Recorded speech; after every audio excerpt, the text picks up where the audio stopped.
बिस्मिल्लाहिर्रहमानिर्रहीम। अस्सलाम वालेकुम अहबाब, मैं हूँ उसामा जमशेद अदम कदा के फ़ोरम से आप सबको खुशामदीद कहते हैं। शऊर और लाशऊर के दरमियान असल फ़र्क क्या है और क्या बचपन के तजुर्बात हमारी शख्सियत की प्रोग्रामिंग करते हैं? उसामा साहब, ये बिल्कुल बेहतरीन आपका सवाल है। अगर हम हिप्नोसिस की बात करें तो उससे पहले हमें बात शऊर और लाशऊर की करनी चाहिए, क्योंकि जब हम शऊर और लाशऊर का मतलब समझ जाएंगे तो हमें हिप्नोसिस को समझने में भी ज़्यादा आसानी होगी। शऊर क्या है? शऊरी या शऊरी दिमाग जिसे हम कहते हैं, कॉन्शियस माइंड, जो वो क्या है? वो ये है कि इस टाइम हम आपस में बात कर रहे हैं, ठीक है। ये हमारे सामने बुक्स हैं, कैमरा है, ठीक है, लोग हमें यहाँ पे देख रहे हैं। ये सारा जो अमाल हमारे हो रहे हैं, ये हमारा जो है ये शऊरी दिमाग कर रहा है, ठीक है। और ये शऊरी दिमाग जो होता है ना, इसको हम लॉजिकल माइंड भी कहते हैं। ये एनालिटिकल भी होता है, ये सवालात भी उठाता है। सबसे बड़ी खूबी इसकी होती है। लेकिन मज़े की बात बताऊँ, ये हार्डली 5 से 10% हम यूज़ कर रहे होते हैं। जो हमारा शऊर जी एक्टिव हाँ, है, एक्टिव है। जी हाँ।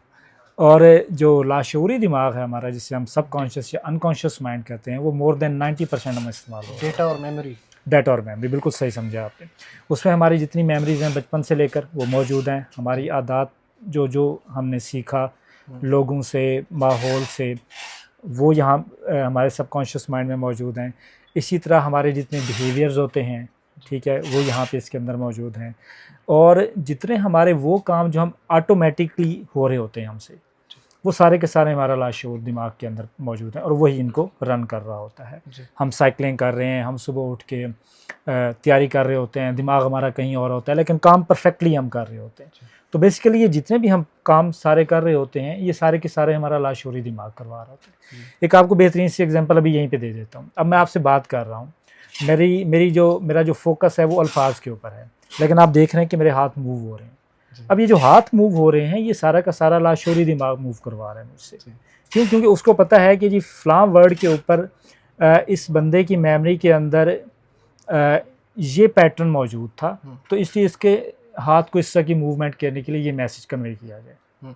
यानी कि आपकी बात से हमें समझ आ रही है कि बैक वक्त शऊर तो काम कर रहा होता है लाइव जो करंट सिचुएशन में, लेकिन लाशऊर अपना किरदार अदा कर रहा होता है साथ। बहुत ज़्यादा, सबसे ज़्यादा किरदार जो है हमारे लाशऊर दिमाग का है, सबसे ज़्यादा किरदार है हमारी। अब देखिए ना, हम जितने भी जब हम बात कर रहे होते हैं, अभी जब हिप्नोथेरेपी के बारे में मैंने आपको बताया कि यहाँ कहाँ कहाँ इस्तेमाल हो रही होती है, तो वो जितनी भी इस तरह के मसाइल होते हैं वो क्योंकि हमारे लाशऊर के अंदर पड़े हुए हैं, ठीक है।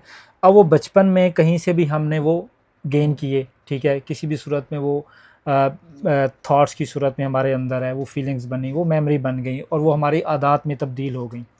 अब लाजिम बात है वो स्टोर हाउस में पड़े हुए हैं, ठीक है। अब हम क्या करते हैं, हिप्नोसिस के ज़रिए जब हम लाशऊर को शऊरी दिमाग को थोड़ी देर के लिए हम बाईपास करते हैं ताकि मैं क्या ना कर सकूं, उसके ऊपर क्रिटिसाइज़ ना कर सकूं, क्रिटिकल क्वेश्चन ना उठा सकूं, एनालाइज ना कर सकूं, ठीक है। मैं जब उसके लिए थोड़ी देर उसको साइड पे करता हूं तो मेरा वो लाशऊरी दिमाग एक्टिव हो चुका होता है। अब मैं क्या करते हैं, हम एज अ हिप्नोथेरेपिस्ट हम फिर उस लाशऊर दिमाग के ऊपर जाके हम डिफरेंट सजेशंस के ज़रिए हम उस मेमोरी को चेंज कर देते हैं। फॉर एग्जांपल, मैं थोड़ी देर पहले आपसे बात कर रहा था कि नेल बाइटिंग एक हैबिट होती है, छोटी सी एक मिसाल दे रहा हूँ। तो अब नेल बाइटिंग का एक पैटर्न पड़ा हुआ है मेरे लाशऊर में। अब मैं आम तौर पे काम भी कर रहा हूँ, कहीं बैठा हूँ या मैं किसी परेशानी में हूँ, तो मैं शुरू हो जाऊँगा, मुझे पता भी नहीं होगा। अब क्या करूँगा मैं एज अ हिप्नोथेरेपिस्ट, मैं उस क्लाइंट के साथ उसके कॉन्शियसनेस को, मुख्तलिफ तरीक़ाकार होते हैं, उनके ज़रिए मैं कॉन्शियसनेस को बाईपास करूँगा। बाईपास करने के बाद उसके सबकॉन्शियस माइंड के अंदर जाने के बाद मैं डिफरेंट सजेशंस दूंगा। वो सजेशंस क्या होंगी, वो बेसिकली जो वो वाली मेमोरी पड़ी है कि जी मैंने टेंशन के अंदर या स्ट्रेस के अंदर मैंने नेल बाइट करना था, उसकी जगह हम तब्दील करके कोई और मेमोरी ऐड कर देंगे, कोई मस्बत चीज़ ऐड कर देंगे। वो जब हम बार बार करेंगे तो माइंड क्या होता है, वो चेंज हो जाएगा, उसके बाद ऑटोमेटिकली ये चीज़ ख़त्म हो जाती है।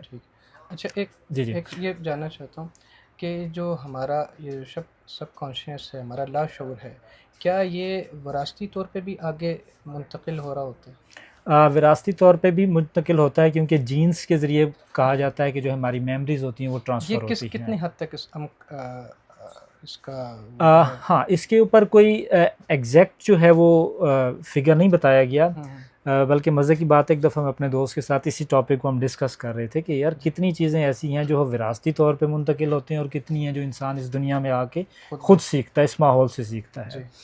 तो क्योंकि कोई रिसर्च हमें नहीं मिली थी इसके ऊपर, तो हमने अपने तौर पे जब चीज़ों को जमा तफरीक करके अंदाज़ा किया तो वो ये आया कि हार्डली 10 to 20% जो है वो विरासती हमारे पास आती हैं, बाकी 80% जो है वो यहीं पे हम सीख रहे होते हैं, इसी माहौल के अंदर जो सीख कहा रहे होते जाता है हैं। ना कि बच्चे के लिए आइडियल उसका वालिद होता है। जी जी। तो और काफ़ी मसलन देखने में भी आता है, काफ़ी इसको मसलन 20-30-40% देखा जा सकता है कि वो कोई ना कोई बच्चा अपने वालिद के पेशे को, वालिद की वो जो है जो सोच है या उसकी तहरीक है या उसकी जो भी एक जिम्मेदारी है उसको आगे लेके चल रहा होता है। अच्छा उसामा, उसमें ना मैं थोड़ा सा डिफ़र करूँगा यहाँ पे, वो ये है कि बच्चा जब इस दुनिया में आता है ना, वो सबसे पहले जो उसको माहौल मिलता है वो घर का माहौल मिलता है। अब उस घर के अंदर माँ भी है, बाप भी है, बहन भाई भी हैं, ठीक है, रिश्तेदार भी हैं। और मोस्टली हमारे यहाँ देखा गया होगा आपने कि जो कारोबार है या काम है या अर्निंग का जो सोर्स है वो मोस्टली बाप अदा कर रहा होता है। तो मतलब बाप की जो कंट्रीब्यूशन होती है वो आउटर वर्ल्ड से ज़्यादा होती है। तो इस वजह से यहाँ ये कहा जा सकता है कि बच्चे के अंदर वो आदत जो है या वो उस तरह की जो चीज़ें आना शुरू हो जाती हैं और काफ़ी हद तक जो है फिर वो बड़ा होने के बाद वो उन चीज़ों को भी अडॉप्ट कर लेता है। तो इसमें ना एक आपको मज़े की बात मैं बताऊँ जिसको मोस्टली हमारे यहाँ इग्नोर किया जा रहा होता है, वो ये है कि जब भी हमारे यहाँ ये कहा जाता है कि नफ्सियात के अंदर कि 7 साल की उम्र तक जो है ना बच्चे की जो डेवलपमेंट होती है वो हो चुकी होती है, जो उसकी सोच बननी होती है वो 7 साल की उम्र में बन एक भरपूर जो एक किरदार है वो 7 साल तक तैयार हो चुका होता है। तो ये 7 साल की उम्र जो है, ये 7 साल जो है बड़े आइडियल होते हैं, बड़े कीमती होते हैं, जिसमें वालिदैन को पूरे तरीके से केयर करनी चाहिए। मैं आपको एक छोटी सी एग्जांपल यहाँ पे देना चाहूँगा। अभी हम थोड़ी देर पहले बात कर रहे थे जब आपने कहा कि बचपन की ये चीज़ें इसमें ऐड होती हैं। आपने देखा होगा कि बचपन में बाज़ का माएँ जो हैं बच्चों को डराने के लिए मुख्तलिफ़ अल्फाज इस्तेमाल करती हैं कि शैडो है, ठीक है, या कोई भूत है या कोई जिन है, अंधेरे में ना जाओ, ठीक है, वो उनको शरारतों से बचाने के लिए वो इस तरह की बातें इस्तेमाल कर रहे होते हैं। या वो टेलीविज़न के ऊपर कोई उन्होंने इस तरह का कोई रील देख लिया, इस तरह का कोई प्रोग्राम देख लिया।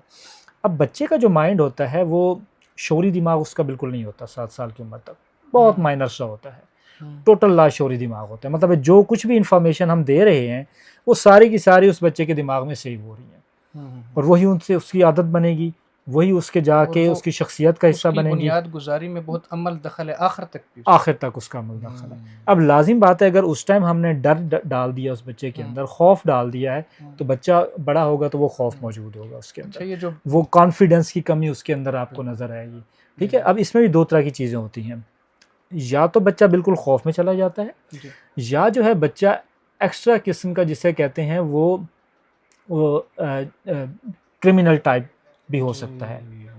ये दोनों तरह की सिचुएशंस हो सकती हैं। तो इस वजह से कहा जाता है कि इस स्टेज के ऊपर जो बच्चों की परवरिश है उनमें बहुत ज़्यादा केयर करनी चाहिए, क्योंकि टोटली अभी जैसे मैंने बताया कि लाशौरी दिमाग सिर्फ काम कर रहा है। तो जो कुछ भी आप स्टोर कर रहे हैं, समझो उस स्लेट के ऊपर जो कुछ आप लिख रहे हैं वो सारा का सारा और बाद में उसने प्रोजेक्ट करना है, इस दुनिया के आगे जाके करना है। तो बड़ी आइडियल जिसे कहते हैं ना वो एज होती है। अच्छा, जो तरबियत बच्चों की तरबियत के माहिरीन हैं वो ये कहते हैं कि अगर अपने बच्चों को डराना भी है तो आप किसी ऐसी चीज़ से डराएं जिसका हकीकी वजूद है और उस वजूद से बच्चा मुतारिफ भी है, किसी गैर मर्ई किसी ऐसे तवहम से न डराएं।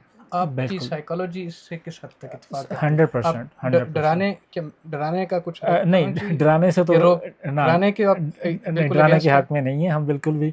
हम ये कह सकते हैं कि उसका अल्टरनेटिव आप दें, ठीक है, उसकी तवज्जो हटा दें, ठीक है, कोई ऐसी उसके साथ चीज़ रिलेट कर दें कि अगर आप ये करोगे तो ये करेंगे, अगर ये होगा तो ये होगा, ठीक है, इस तरह की कोई पॉजिटिव, हाँ जी हाँ, पॉजिटिव रीइंफोर्समेंट जिसे कहा जाता है वो चीज़ें हम कर सकते हैं वो, लेकिन डराएं मत, क्योंकि डर किसी न किसी हालत में जाके वो वहाँ पे फिर प्रोजेक्ट करेगा बाद में। अच्छा,